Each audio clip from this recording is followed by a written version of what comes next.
Taste the Daily. அண்மை செய்தி. சென்னையில் 70 கோடி ரூபாய் மதிப்புடைய மெத்தபெட்டமைன் கடத்தலில் கைது செய்யப்பட்ட சையது இப்ராஹிம் ராமநாதபுரம் திமுக சிறுபான்மை நில பிரிவு துணை தலைவர் என்பது தெரியவந்திருக்கிறது. ஏற்கனவே திமுக நிர்வாகியாக இருந்த ஜாஃபர் சாதிக் மெத்தபெட்டமைன் கடத்தல் வழக்கில் சிக்கியிருக்கும் நிலையில் மேலும் ஒரு திமுக பிரமுகர் மெத்தபெட்டமைன் கடத்தலில் சிக்கியிருப்பதும் தற்போது அம்பலமாகி இருக்கிறது. இதன் விவரங்களை வழங்குவதற்காக நமது தலைமை செய்தியாளர் ஜெயக்குமார் இணைந்திருக்கிறார். வணக்கம் ஜெயக்குமார், விவரங்கள். வணக்கம் சையது. அதாவது சர்வதேச போதைப் பொருள் கும்பலோடு தொடர்புடைய திமுகவினுடைய அயலக பிரிவு முன்னாள் நிர்வாகி ஜாஃபர் சாதிக் கைது செய்யப்பட்டு அமலாக்கத்துறையினுடைய விசாரணை வலயத்தில் இருக்கக்கூடிய இந்த தருணத்தில் மேலும் ஒரு திமுக நிர்வாகி விலை உயர்ந்த போதைப் பொருளான மெத்தம்பட்டமைன் என்று சொல்லப்படுகின்ற போதைப் பொருள் கடத்தல் மற்றும் போதைப் பொருள் விற்பனை வழக்கில் மத்திய போதைப் பொருள் கடத்தல் பிரிவு அதிகாரிகளால் கைது செய்யப்பட்டிருக்கக்கூடிய சம்பவம் பெரும் பரபரப்பை ஏற்படுத்தி இருக்கிறது. ராமநாதபுரம் பகுதியைச் சேர்ந்த திமுக சிறுபான்மை நலப்பிரிவு துணை தலைவராக செயல்பட்டு வந்த சையது இப்ராஹிம் என்கிற இந்த நபரைத்தான் தற்போது மத்திய போதைப் பொருள் தடுப்பு பிரிவு அதிகாரிகள் கைது செய்திருக்கிறார்கள்.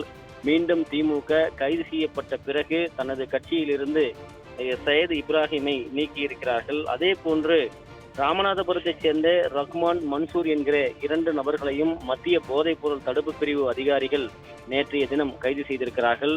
மத்திய போதைப் பொருள் தடுப்பு பிரிவினுடைய தென்மண்டல அதிகாரி அரவிந்தன் அதிரடியாக சென்னை கிளாம்பாக்கம் பகுதியில் போதைப் பொருள் வைத்திருப்பதாக கிடைக்கப்பெற்ற தகவலுடைய அடிப்படையில் அங்கு சென்று சோதனை நடத்தி 6 கிலோ மெத்தபெட்டமைன் கையும் களவுமாக பறிமுதல் செய்யப்பட்டது. 3 பேரை, குறிப்பாக ராமநாதபுரம் பகுதியைச் சேர்ந்த ரஹ்மான் மன்சூர், அதே போன்று ராமநாதபுரத்தைச் சேர்ந்த சையது இப்ராஹிம் சென்னையில் தங்கி குடோன்களை எடுத்து பல்வேறு பகுதிகளுக்கு போதைப் பொருளாக இருக்கக்கூடிய விலை உயர்ந்த மெத்தம்பட்டமைன் என்று சொல்லப்படுகின்ற இந்த போதைப் பொருளை விற்பனை செய்து வந்த நிலையில் அவரிடமிருந்து கிளாம்பாக்கம் பேருந்து நிலையத்தில் 6 கிலோ மெத்தபெட்டமைன் பறிமுதல் செய்யப்பட்டது.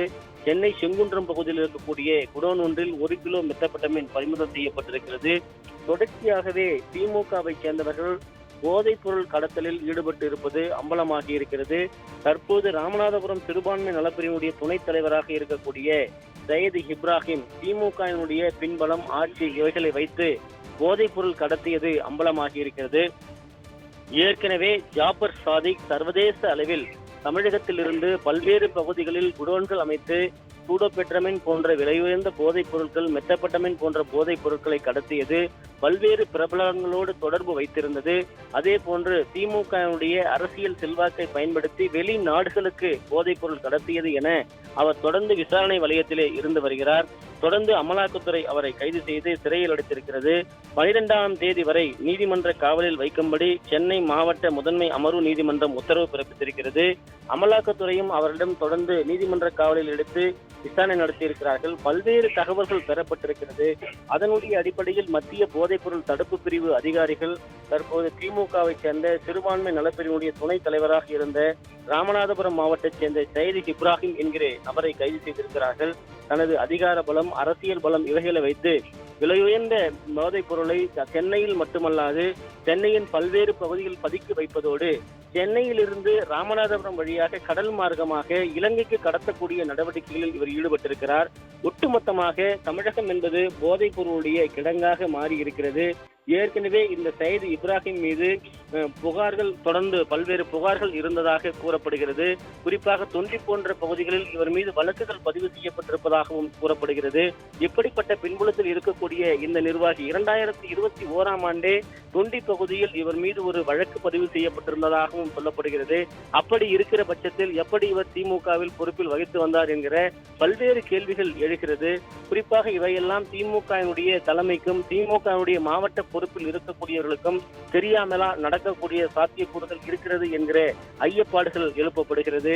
திமுக என்பது பல்வேறு மோசடிகளையும் புகார்களையும் அடிதடிகளையும், பிரியாணி கடையில் கூட ஓசி பிரியாணிக்காக அடிப்பவர்கள் என்ற நிலையில் இருந்து தற்போது போதைப் பொருள் மாஃபியாக்களாக உருவெடுத்திருப்பது என்பது மிகப்பெரிய ஒரு அதிர்வலைகளை ஏற்படுத்தி இருப்பதாக மக்கள் வேதனை தெரிவிக்கிறார்கள்.